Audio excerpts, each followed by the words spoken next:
صلى عليك الله يا ابن عبد الله أحمد حبيبنا عليك السلام.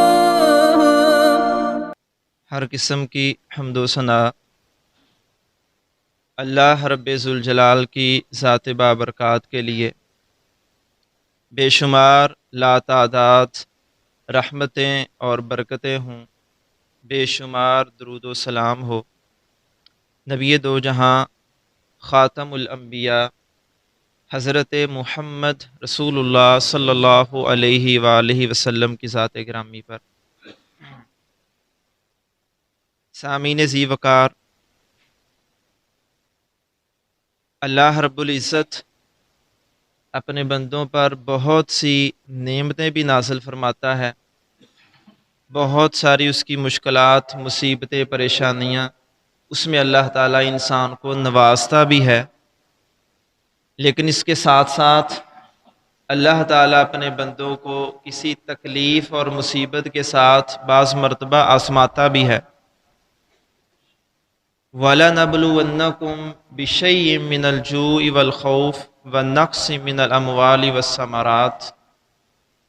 یہ اللہ رب العزت تاکید کے انداز میں، گویا قسم کے انداز میں فرما رہے ہیں کہ اللہ تعالیٰ کہتے ہیں میں ضرور اپنے بندوں کو بھوک، پیاس، مال و جان کی کمی بیشی ان چیزوں سے آزماؤں گا.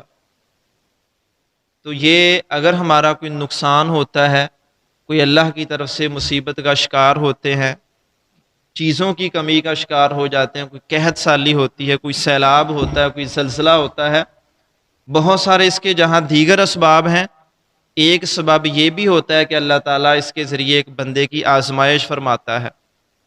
اسباب اور کیا ہے؟ یہ بھی ہو سکتا ہے کہ ہمارے گناہوں ہی کی شامت ہم پر آ جائے، ہماری غلطیاں، نافرمانیاں، ہماری کرتوتیں، اسی کے بدلے میں اللہ ہمیں ہم پر مصیبتیں نازل کر رہا ہے، تکلیفوں میں مبتلا کر رہا ہے. یہ بھی ممکن ہوتا ہے کہ ہماری جو مس مینجمنٹ ہو، بد انتظامی ہو، گندے لوگوں کا انتخاب ہو، ان کی وجہ سے ہمارے اوپر یہ مصیبتیں آئیں. یہ بھی ہوتا ہے کہ اللہ تعالیٰ مصیبت میں مبتلا کر کے ان لوگوں کو آزمائے کہ اب ان کی حالت کیا ہے. اور ایک اللہ تعالیٰ کی آزمائش کا مقصد یہ بھی ہوتا ہے کہ اس کے ذریعے اللہ دوسرے لوگوں کو آزماتا ہے کہ ان مصیبت میں مبتلا لوگوں کے بارے میں ان لوگوں کا موقف کیا ہے، ان لوگوں کا رویہ کیا ہے جن کو اللہ نے اس مصیبت سے محفوظ رکھا. تو یہ اور بھی دیگر مقاصد اللہ کے ہوتے ہیں جن کے ذریعے اللہ تعالیٰ مصیبت میں مبتلا لوگوں کو بھی اور جو عافیت اور امن و امان میں ہے ان کو بھی اللہ تعالیٰ آزمائش کر کے جانچتا ہے کہ ان دونوں کے رویے کیا ہے. فَأَمَّا الْإِنسَانُ إِذَا مَا ابْتَلَاهُ رَبُّهُ فَأَكْرَمَهُ وَنَعَّمَ فَيَقُولُ رَبِّي أَكْرَمَنِ. اللہ کی ایک آزمائش یہ ہے کہ اللہ بندے کو عزت دے، اللہ نعمتیں دے، اس کو اللہ تعالیٰ آزماتا ہے کہ اس کا دوسرے لوگوں کے بارے میں رویہ کیا ہے. کیا اپنے سے کمزور، کمتر، مصیبت میں، تکلیف میں مبتلا لوگ، ان کے بارے میں مال و دولت والا بندہ کیا رویہ رکھتا ہے؟ ایک اللہ کی یہ آزمائش ہے. وَأَمَّا إِذَا مَا ابْتَلَاهُ فَقَدَرَ عَلَيْهِ رِزْقَهُ فَيَقُولُ رَبِّي أَهَانَنِ. دوسری آزمائش یہ ہوتی ہے کہ اللہ کسی انسان کو خود مصیبت میں مبتلا کر دے، مال کی کمی کر دے، رزق کی کمی کر دے، کسی بھی طور پر کوئی آزمائش میں ڈال دے، تب بھی اللہ دیکھتا ہے کہ اب اس بندے کا اپنا رویہ کیا ہے.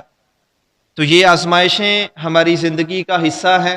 دونوں صورتوں میں ہمیں چاہیے کہ اگر ہمیں کوئی مصیبت آ جائے تو ہم اللہ کے بندے بنیں، اللہ سے توبہ کریں، استغفار کریں، صبر و استقامت کا مظاہرہ کریں. لیکن اگر دوسرے مبتلا ہیں تو وہاں اس سے بڑی آزمائش ہوتی ہے کہ ان کے بارے میں ہمارا رویہ کیا ہے.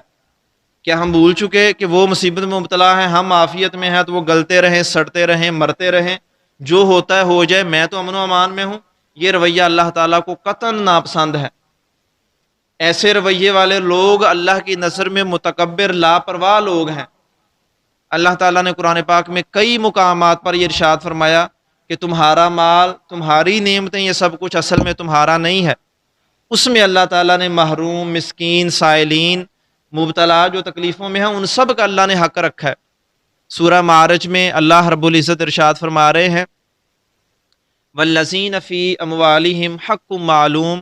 میرے نیک بندے، نمازی بندے، پرہیزگار بندے، وہ ہوتے ہیں کہ جن کے مال میں اللہ تعالیٰ نے اپنا ایک طے شدہ حق اپنے لیے رکھا ہوتا ہے، اپنے نام سے رکھا ہے، لیکن ہے وہ کن کے لیے؟ للسائل والمحروم، ان لوگوں کے لیے جو بیچارے مجبور ہو کر سوال کرنے پر مجبور ہو گئے، اور ان لوگوں کے لیے جو بیچارے کسی آفت کی وجہ سے اپنے مال و متاع ہر چیز سے محروم ہو گئے۔ تو یہ اللہ تعالیٰ نے اپنے اچھے بندوں کی علامات بتائی ہیں کہ ان کا حق بھی میں نے ان کے مال میں رکھا اور یہ اس کو ادا کرنے والے ہیں۔ تو ایسے بہت سارے واقعات، بہت ساری آیات، بہت ساری احادیث، یہ سب کچھ اللہ تعالیٰ نے بتلایا کہ ہم ایک دوسرے کے دکھ درد کا احساس ہونے پائے۔ یہ نہ ہو کہ ہم اپنی ذات کی پرواہ تو کریں، باقی جدھر کوئی مرتا ہے مرنے دیں۔ اللہ رب العزت نے اہل ایمان کی مثال دی کہ جو ایمان والے بندے ہیں، جتنے بھی اہل ایمان ہیں، دنیا جہاں کے کسی بھی کونے میں موجود ہیں، کل جسد الواحد، وہ ایک جسم کی طرح ہیں، ایک جسم کی مانند ہیں۔ اذا تدا منہ عضو واحد اذا اشتکا منہ عضو واحد، جب اس جسم میں سے کسی ایک حصے کو تکلیف پہنچے تو تدا لہ سائر الجسد من الحمى والسہر، کہ اس ایک عضو کی تکلیف کی وجہ سے سارے کا سارا جسم وہ بے خوابی اور بخار میں مبتلا ہو جاتا ہے، اس تکلیف اور مصیبت کی وجہ سے جو جسم کے ایک حصے کو ہوئی ہے۔ تو جب ہم سارے کے سارے، اللہ کے نبی صلی اللہ علیہ وسلم نے ارشاد فرمایا کہ تم ایک جسم کی مانند ہو، تو ہمارے جسم میں سے کسی ایک ٹکڑے کو، ایک حصے کو، ایک عضو کو تکلیف ہو رہی ہے، مصیبت میں مبتلا ہے، وہ سیلاب کی صورت میں یا کسی بھی صورت میں ہے، تو کیا ان کی تکلیف کا احساس ہمیں ہو رہا ہے؟ یہ رسول اللہ صلی اللہ علیہ وسلم نے ایمان کی ایک کسوٹی بتائی ہے۔ اگر تمہیں احساس نہیں ہے تو پھر تم سب ایمان والے آپس میں ایک جسم کی مانند نہیں ہیں۔ اگر تم محسوس کرتے ہو، تکلیف ہوتی ہے، مصیبت میں مبتلا ہو، تم طرح طرح کی جو جتن اور کوششیں کر کے ان کے لیے کوشش کر رہے ہو، ان کے لیے محنت کر رہے ہو، تو پھر تم حق ادا کر رہے ہو کہ مجھے ان کی تکلیف کا احساس ہے۔ اگر نہیں ہے تو پھر ہمارے ایمان میں سمجھیں کہ کمزوری ہے، ہمارے ایمان میں ابھی شک ہے کہ ہم رسول اللہ صلی اللہ علیہ وسلم کے بتائے ہوئے معیار پر ابھی پورے نہیں اتر رہے۔ ہم تو خوشیوں میں مبتلا ہیں، ہمارے سارے کام ویسے چل رہے ہیں جیسے پہلے چل رہے ہیں، اور ہمیں ذرہ برابر احساس ہی نہیں ہے کہ کون کس حال میں ہے۔ رسول اللہ صلی اللہ علیہ وسلم کی اپنی یا خلفائے راشدین کی یہ حالت نہیں ہوتی تھی۔ ایک موقع پر صحابہ کہتے ہیں کہ آپ صلی اللہ علیہ وسلم مسجد میں ہیں، آپ کے پاس ایک قافلہ آتا ہے، مضر قبیلے کے لوگ آتے ہیں، مطلب جو انتہائی بالکل کہہ لے کہ وہ مصیبت میں گرفتار، اسرت کی حالت، مفلس ہو چکے، جن کے جسم پر لباس پورا نہیں ہے، پاؤں میں جوتا نہیں ہے، اور کسی کے پاس کس چیز کی کمی، کسی کے پاس کسی چیز کی کمی۔ آپ نے ان کو دیکھا تو رسول اللہ صلی اللہ علیہ وسلم جیسے مطلب غم زدہ ہو گئے، آپ حسرت کے ساتھ ان کو دیکھ رہے ہیں، تو آپ صلی اللہ علیہ وسلم کی حالت گویا پہلے والی حالت نہیں رہی، ان کی حالت کو دیکھ کر کہ یہ لوگ ابھی مفلس اور تنگ دستی کا شکار ہیں، تو آپ صلی اللہ علیہ وسلم فوراً لوگوں میں اعلان کرتے ہیں کہ بھئی جس کے پاس جو کچھ ہے وہ لے کر مطلب حاضر ہو جائے، جتنا وہ دے سکتا ہے کر سکتا ہے لائے، تاکہ ان لوگوں کی محرومی کا کچھ تو مداوع ہو سکے۔ تو صحابہ اکرام نے بھی جو اللہ کے نبی کی بات سنی، جو آپ ہی سے تربیت پانے والے تھے، کوئی اپنے روپے پیسے کی تھیلیاں لا رہا ہے، کوئی گھر سے کوئی کھانے والی چیز لا رہا ہے، کوئی پینے والی چیز لا رہا ہے، کوئی لباس لا کر دے رہا ہے، کوئی کھجوروں کا کوئی ایک ہاتھ میں لے کر لا سکتا ہے اتنا ہی لا رہا ہے۔ تو حتیٰ کہ صحابہ کہتے ہیں، جو حدیث کے راوی کہتے ہیں، دیکھتے دیکھتے دو بڑے ڈھیر جمع ہو گئے، ایک کھانے والی چیزوں کا اور ایک پہننے اور آگے ان کے جو خرچ وغیرہ سے متعلقہ گھروں کا سامان وغیرہ اس سے متعلقہ جمع ہو گیا۔ جب یہ حالت ہوئی، کہتے تب رسول اللہ صلی اللہ علیہ وسلم کے چہرے پر ایک رونق اور خوشی کے آثار آئے۔ مطلب جب تک وہ مصیبت میں ہیں، رسول اللہ صلی اللہ علیہ وسلم کو بھی احساس ہے، آپ بھی ان کی وجہ سے تکلیف اور پریشانی میں ہیں۔ جب دیکھا کہ ان کے لیے چیزیں جمع ہو رہی ہیں، ان کی پریشانی کا مداوع ہو گیا ہے، تب اللہ کے نبی صلی اللہ علیہ وسلم کے اپنے چہرے پر رونق اور خوشی کے آثار نظر آتے ہیں۔ یہ اس نبی صلی اللہ علیہ وسلم کی حالت ہے کہ جن کے ہم امتی ہیں، جن کی تعلیم پر عمل کرنے کا ہم دعویٰ کرتے ہیں، جن کے ساتھ محبت اور عشق کے ہم دعوے کرتے ہیں۔ تو یہ کیسی محبتیں ہیں کہ ہمارے بہن بھائی احباب وہ تکلیفوں میں ہوں اور ہمیں ان کا احساس ہی نہ ہو، تو یہ کیسی رسول اللہ صلی اللہ علیہ وسلم کے اسوے کے ساتھ ہمیں محبت ہوئی۔ اسی طرح آپ صلی اللہ علیہ وسلم کے پاس ایک مرتبہ ایک اور بندہ آیا، آ کر اس نے کہا کہ یا رسول اللہ، ہم تکلیفوں میں مبتلا، مر گئے، ہمارے ساتھ یہ ہو گیا، یہ قحط پڑ گیا، یہ مصیبت آ گئی۔ تو آپ صلی اللہ علیہ وسلم نے ہمیشہ ایسا ہوا، کئی ایسے واقعات ملتے ہیں، آپ نے کبھی نہیں کہا بھئی ہم پہلے ٹینشن میں، جاؤ کسی اور کے پاس جاؤ۔ جیسی بھی حالت ہوتی تھی آپ صلی اللہ علیہ وسلم سب سے پہلے اپنی طرف سے، صحابہ کی طرف سے جتنا کچھ ہو سکتا ان کی طرف سے ممکن ان کی مدد کی جاتی۔ یہ کس لیے؟ کیونکہ انسانیت کا جب احساس نہیں ہے تو پھر انسان کے پاس باقی کیا ہے؟ اگر ہم اپنے جیسے بہن بھائی، دیگر احباب، اہل ایمان ان کی فکر نہیں کر رہے تو پھر اس کا مطلب ہمیں اپنی ذات کے علاوہ کسی کی پرواہ ہی نہیں ہے۔ حالانکہ اللہ رب العزت کہتے ہیں کہ تم تو ایسی قوم ہو کہ میں نے تمہیں دوسروں کے لیے پیدا کیا ہے۔ کنتم خیر امت اخرجت للناس، اللہ فرما رہے ہیں تم ایسی بہترین امت ہو جس کو اللہ نے لوگوں کی خاطر پیدا کیا ہے، تمہیں میں نے لوگوں کی بھلائی خیر خواہی کے لیے پیدا کیا ہے۔ بلکہ ایک موقع پر آپ صلی اللہ علیہ وسلم نے فرمایا کہ الدین النصیحہ، سارے کا سارا دین نام ہی اس چیز کا ہے کہ بندے کے دل میں خیر خواہی پیدا ہو جائے، یعنی اس کے دل میں ہمدردی، غم خاری، خیر خواہی پیدا ہو۔ سارے کا سارا دین اس چیز کا نام ہے۔ اگر انسان کے دل میں خیر خواہی، ہمدردی نہیں ہے تو اس کا دین نہیں ہے۔ یہ رسول اللہ صلی اللہ علیہ وسلم کی بات کا اصل مقصد اور مدعا ہے۔ تو ہمارے دلوں میں یہ خیر خواہی کتنی ہے، ہمارے دلوں میں یہ تڑپ اور محبت اور مصیبتوں کا احساس کتنا ہے، یہ ہم خود اندازہ لگا سکتے ہیں۔ حضرت عمر رضی اللہ تعالی عنہ اپنے دور مبارک میں کئی واقعات ملتے ہیں کہ لوگوں کی مصیبتوں تکلیفوں کا مداوع کیسے کرتے تھے، ان کی تکلیفوں کا احساس کیسے ہوتا تھا۔ یعنی سب سے بڑھ کر واقعات ان کے بارے میں، حالانکہ یہ نہیں کہ دوسرے نہیں کرتے، دوسروں کی باتیں بھی ہیں، لیکن ان کا جو احساس ہے وہ باقیوں سے کہیں بڑھ کر تھا۔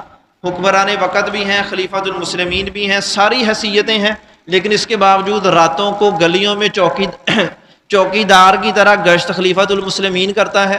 وہ دوسروں کو نہیں کہتا کہ جاؤ بھی تم جاؤ، فلاں جاؤ، فلاں جاؤ، تم دیکھو جا کر کام کرو۔ بنفس نفیس خود اٹھتے ہیں، گلیوں میں جاتے ہیں، بازاروں میں جاتے ہیں، مدینہ سے باہر بھی جاتے ہیں۔ کہیں کوئی مسافر، کوئی بھولا، کوئی بھٹکا، کوئی مصیبت میں گرفتار، وہاں کسی ٹینشن میں نہ بیٹھا ہو، بازاروں میں چل پھر کر دیکھتے ہیں کہ لوگ مصیبت میں مبتلا نہ ہوں۔ حتیٰ کہ دن کے اوقات میں بھی وہ گلیوں بازاروں میں کسی درخت کے تلے ہی سو جاتے ہیں، کہیں ایسا نہ ہو کہ کسی بندے کو مجھے تلاش کرنے میں پریشانی ہو اور اسے عمر کا پتہ نہ چلے اور اس کی کوئی مصیبت ہو اور میں اس کو دور نہ کر سکوں۔ کئی ایسے واقعات ملتے ہیں کہ حضرت عمر رضی اللہ تعالیٰ عنہ دوپہر کے وقت میں تپتی یعنی دھوپ میں گرم لو چلتی ہوئی، اس کے باوجود آپ کسی درخت کے نیچے مطلب اینٹ رکھ کر بیٹھے ہوئے ہیں کہ کوئی بندہ آئے گا تو اس کو مجھے بازار میں ہی دیکھ لے اور میرے سامنے اپنے مدعا بیان کر دے اور میں اس کی مدد کر سکوں۔ ایک عورت آتی ہے، آ کر حضرت عمر رضی اللہ تعالیٰ عنہ کے بارے میں پوچھتی ہے، تلاش کرتی ہے۔ جب پتہ چلتا ہے تو ان سے کہتی ہے کہ میرا خامد شہید ہو چکا، میرا والد بھی نہیں ہے، اولاد ہے، چھوٹے بچے ہیں، تو ہمارے پاس اتنے دنوں سے فاقہ ہے، کھانے کو کچھ نہیں ہے۔ تو حضرت عمر رضی اللہ تعالیٰ عنہ فوراً ان کے بارے میں حکم دیتے ہیں کہ بیت المال اپنے گھر سے بلکہ ایک اونٹ نکالتے ہیں جو صحت مند جوان اونٹ تھا، اس پر سامان لا کر لادنے کا حکم دیتے ہیں۔ اس میں کھانے پینے کی چیزیں، پہننے کی چیزیں، سردی گرمی سے جو بچاؤ ہے وہ 2 اونٹوں پر اس کو گلہ لاد کر دیتے ہیں اور کہتے ہیں کہ یہ تب تک تمہارے لیے کافی ہوگا جب تک کہ میرا عامل خود تمہارے پاس نہیں پہنچ جاتا، مطلب تک یہ استعمال کرو، پھر میں حکم دوں گا کہ میرے عامل تمہیں گھر میں چیزیں پہنچا کر دیا کریں گے۔ یہ ایک مصیبت کا مداوع کرنا ہمارے خلفاء کا ایک طریقہ ہے۔ ایک دفعہ ایسے ہی ایک عورت چل پھر رہی ہے، مردوں کو دیکھ رہی ہے کہ کون سا انسان چہرے سے تلاش کر دیے کون اچھا انسان ہوگا میری مدد کرے گا۔ کرتے کرتے وہ حضرت عمر رضی اللہ تعالیٰ عنہ کو دیکھتے، اسے نہیں پتا کہ یہ خلیفہ ہے، آپ کے پاس آتی ہے، آ کر کہتی ہے کہ آپ کا عامل یا گورنر کہہ لیں محمد بن مسلمہ رضی اللہ تعالیٰ عنہ، وہ میرے علاقے میں عامل ہے، صدقات خیرات کا مال زکوٰۃ جمع کرتے ہیں، تو میں اس علاقے میں تھی، انہوں نے میرا حق ادا نہیں کیا، ساری زکوٰۃ وغیرہ جمع کی اور لا کر بیت المال میں جمع کر دی۔ اگر یہ غریب پر خرچ نہیں ہونی تو اس مال کا ہم نے کوئی اچار ڈالنا ہے۔ مطلب ان کا کہنے کا مقصد یہ تھا جو مال جمع ہو رہا ہے اگر وہ ہم پر خرچ نہیں ہو رہا وہ تم نے کہاں لے کر جانا ہے۔ حضرت عمر رضی اللہ تعالیٰ عنہ فوراً اپنے اس عامل کو بلاتے ہیں، ایک بندے سے کہتے ہیں جاؤ بھائی محمد بن مسلمہ کو بلاؤ۔ تو وہ عورت، اسے نہیں پتا کہ یہ خلیفۃ المسلمین ہے، وہ کہتی ہیں کہ اگر آپ غصہ نہ کریں تو ہم چل کر خود اس کے پاس چلے جاتے ہیں، کہیں ایسا نہ ہو کہ وہ ہماری بات کیسے سنے گا آ کر، یعنی مجھے کہتی ہے کہ مجھے شک ہے کہ وہ ہماری بات نہیں سنے گا، ہمیں اس کے پاس جانا چاہیے۔ تو حضرت عمر رضی اللہ تعالیٰ عنہ کے پاس جب وہ آتا ہے اور آ کر کہتا ہے کہ یا امیر المؤمنین، تب اس عورت کو تب پتہ چلتا ہے کہ اصل میں خلیفہ یہ ہیں، ورنہ ان کا حلیہ، ان کی حالت، کوئی دربار، یہ حالتیں نہیں تھی کہ وہ چھپ چھپا کر بیٹھے کہ مجھ تک کوئی بندہ بھی نہ پہنچ پائے۔ پھر اس سے پوچھتے ہیں کہ محمد بن مسلمہ سے کہتے ہیں کہ بھئی تم نے فلاں علاقے کے تم عامل ہو، تم نے مال جمع کیا، یہ ایک عورت میرے پاس شکایت لے کر کہ میں بھی اس علاقے کہ تم نے اس کو نہیں پوچھا۔